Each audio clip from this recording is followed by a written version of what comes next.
एक जंगल में सिम्बा नाम का एक डायनासोर अपनी पत्नी के साथ रहता था। सिम्बा डायनासोर बहुत ही सिंपल रहने वाला और दयालु स्वभाव का था। उसी जंगल में कालिया नाम का एक डायनासोर भी रहता था। वह बहुत ही खूंखार और निर्दयी था। सिम्बा और कालिया दोनों एक दूसरे के कट्टर दुश्मन थे, क्योंकि एक बार सिम्बा ने कालिया को लड़ाई में हरा दिया था। तब से ही कालिया सिम्बा से बदला लेने का चांस ढूंढता रहता था। एक बार सिम्बा की पत्नी रानी ने अंडे दिए। रानी और सिम्बा अपने अंडों को देखकर बहुत खुश हुए। अब वह दोनों अंडों में से बच्चों के निकलने का वेट कर रहे थे। कभी सिम्बा तो कभी रानी, दोनों बदल बदल कर अंडों की देखभाल करते। एक दिन सिम्बा अंडों की देखभाल करते करते वहीं सो गया। उधर से ही एक शातिर डायनासोर गुजर रहा था। उसने जब अंडों के पास सोते हुए सिम्बा को देखा तो वह बहुत खुश हो गया। अरे वाह, सिम्बा तो सोया हुआ है, यही मौका है, क्यों न मैं अंडों को चुरा लूं। अब वह धीरे धीरे अंडों की तरफ बढ़ता है और उन अंडों में से एक अंडा उठा लेता है और वहां से जाने लगता है। तभी सिम्बा की आंख खुल जाती है और वह उस शातिर डायनासोर को पकड़ लेता है। तुम्हारी हिम्मत कैसे हुई इन अंडों को उठाने की? अगर मेरे बच्चों को कुछ हुआ तो मैं तुम्हें जिंदा नहीं छोड़ूंगा। वह शातिर डायनासोर सिम्बा के गुस्से को जानता था। वैसे तो सिम्बा किसी को कभी कुछ नहीं कहता था, लेकिन अगर उसे गुस्सा आ जाए तो वह सामने वाले को मार ही डालता है। गलती हो गई सिम्बा भाई, मुझे छोड़ दो। आज के बाद मैं कभी आपके बच्चों पर नजर नहीं डालूंगा। अब सिम्बा ने उसे छोड़ दिया और वह शातिर डायनासोर वहां से भाग गया। कुछ दिन बाद ही अंडों में से बच्चे बाहर आ जाते हैं। सिम्बा और रानी अपने छोटे छोटे बच्चों को देखकर बहुत खुश हो रहे थे। वहीं कालिया पहाड़ी के ऊपर खड़ा होकर उनको खुश होता हुआ देख रहा था। बहुत हुई तुम दोनों की हंसी, मैं इसी मौके की तलाश में था। अब मैं तुम्हारे इन छोटे बच्चों को जिंदा नहीं छोड़ूंगा। और फिर कालिया एक बड़ा सा पत्थर पहाड़ी के ऊपर से नीचे लुढ़का देता है। वह सोच रहा था कि यह पत्थर सीधा उन बच्चों के ऊपर जाकर गिरेगा, लेकिन वह पत्थर लुढ़कता हुआ अपनी दिशा से भटक जाता है और जाकर सीधा रानी डायनासोर के पैर से टकराता है और रानी डायनासोर जख्मी हो जाती है। ऊपर कालिया को देख सिम्बा और रानी अपने बच्चों को वहां से लेकर भागने लगते हैं, लेकिन रानी से बिल्कुल भी नहीं चला जा रहा था। वह वहीं पर गिर पड़ती है। सिम्बा डायनासोर बोलता है, रानी उठो, तुम्हें चलना ही होगा। थोड़ी हिम्मत करो, अपने बच्चों के लिए तुम्हें चलना ही होगा। कालिया अब उनके पास आ चुका था। हा हा हा हा, क्यों सिम्बा, डर लग रहा है क्या? कहीं मैं तुम्हारे बच्चों को मार ना दूं? डरो मत, मैं तुम्हें मारने के बाद ही तुम्हारे बच्चों को मारूंगा। हा हा हा हा हा। इतना सुनना था कि सिम्बा को बहुत गुस्सा आ जाता है। तू मेरे बच्चों को मारेगा?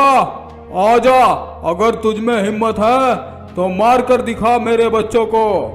सिम्बा गुस्से में आग बबूला हो उठा था और फिर वह कालिया के साथ लड़ने लगा। कालिया अब पहले से ज्यादा ताकतवर हो गया था, लेकिन उसने सिम्बा के बच्चों को मारने की बात बोलकर सिम्बा को बहुत ज्यादा गुस्सा दिला दिया था। सिम्बा गुस्से में कालिया पर अटैक किए जा रहा था और देखते ही देखते कालिया डायनासोर बहुत ज्यादा घायल हो जाता है। सिम्बा, मुझे छोड़ दो। आज के बाद मैं कभी तुम्हारे सामने नहीं आऊंगा। मैं ये जंगल ही छोड़कर चला जाऊंगा। लेकिन सिम्बा आज उसे जिंदा छोड़ने के मूड में नहीं था और फिर उसने एक जोरदार वार कालिया पर किया और कालिया जमीन पर गिर पड़ा और वहीं पर मर गया। एक जंगल में टीटू और कालिया नाम के दो डायनासोर भाई रहते थे। टीटू बड़ा ही समझदार और शांत स्वभाव का था, जबकि कालिया अपने रंग के अनुरूप ही बड़ा ही बददिमाग और बिगड़ैल था। दोनों में बहुत प्यार था। और दोनों एक दूसरे के साथ हंसी खुशी से रहते थे। कालिया हमेशा जंगल में घूमता और जानवरों को बहुत परेशान करता। कभी वह किसी जानवर का घर तोड़ देता तो कभी पेड़ों को उखाड़ देता, जिससे पेड़ों पर रहने वाले जानवर बहुत दुखी होते। टीटू डायनासोर अपने भाई को हमेशा ऐसा करने से रोकता, पर कालिया डायनासोर अपने भाई के सामने तो मान जाता, पर अपने भाई के पीछे वह शैतानियाँ करने से बाज नहीं आता था। एक दिन वह जंगल में घूम रहा होता है और जंगल में घूमते घूमते उसे मस्ती चढ़ती है और इसी मस्ती में वह एक पेड़ को ज़ोर ज़ोर से टक्कर मारने लगता है। उसी पेड़ पर बड़े चील का एक घोंसला था। चील ने जब देखा कि अगर इस डायनासोर को ना रोका गया तो यह इस पेड़ को गिरा देगा, तो वह नीचे आया और डायनासोर से बोला, अरे भाई कालिया डायनासोर, प्लीज़ ऐसा मत करो, पेड़ पर हमारे अंडे हैं, अगर घोंसला टूट गया तो अंडे टूट जाएंगे, प्लीज़ हम पर रहम करो। तुम्हारा घोंसला टूटता है तो टूटे, मुझे क्या, मुझे मस्ती करने का मन कर रहा है। प्लीज कालिया भाई, आप किसी और पेड़ के साथ मस्ती कर लो, पर इस पेड़ को छोड़ दो। नहीं, मुझे तो यही पेड़ अच्छा लग रहा है, मैं तो इसी पेड़ के साथ मस्ती करूंगा। तभी वहाँ से टीटू डायनासोर गुजर रहा होता है। जब वह कालिया को पेड़ को टक्कर मारते हुए देखता है तो तुरंत ही उसके पास आता है और उसको ऐसा करने से रोकता है। देखो कालिया, मैंने तुम्हें बहुत बार मना किया है कि जानवरों के साथ ऐसा बर्ताव मत किया करो। आए दिन तुम्हारी वजह से ये सब परेशान होते हैं। अगर तुम नहीं माने तो मैं तुमसे बिल्कुल बात नहीं करूंगा। कालिया अपने भाई से बहुत प्यार करता था और उसकी कोई भी बात नहीं टालता था, इसलिए उसने उस पेड़ को छोड़ दिया। अब कालिया ने कुछ दिन के लिए जानवरों को परेशान करना बंद कर दिया, लेकिन कुछ दिनों बाद फिर से वह अपने भाई से छुपकर जानवरों को परेशान करने लगा। एक दिन तो उसने हद ही कर दी। उसने चूहों का घर उजाड़ दिया और पूरा का पूरा चूहों का बिल अपने पैरों के नीचे मसल दिया, जिससे चूहों के बच्चे दबकर मर गए। चूहे अपने मरे हुए बच्चों को देखकर रोने लगे। जब टीटू डायनासोर को कालिया की ऐसी करतूत के बारे में पता चला तो उसे बहुत गुस्सा आ गया। वह कालिया से बोला, कालिया, मेरे इतनी बार मना करने के बाद भी तुमने अपनी गलत हरकतें बंद नहीं की। जब तुम मेरी बात ही नहीं मानते हो तो तुम्हारे साथ रहकर क्या फ़ायदा। और फिर टीटू कालिया से नाराज़ होकर वहाँ से चला गया। टीटू के जाने के बाद कालिया अपने भाई के बिना परेशान हो गया और फिर वह टीटू को जंगल में सब जगह ढूंढने लगा।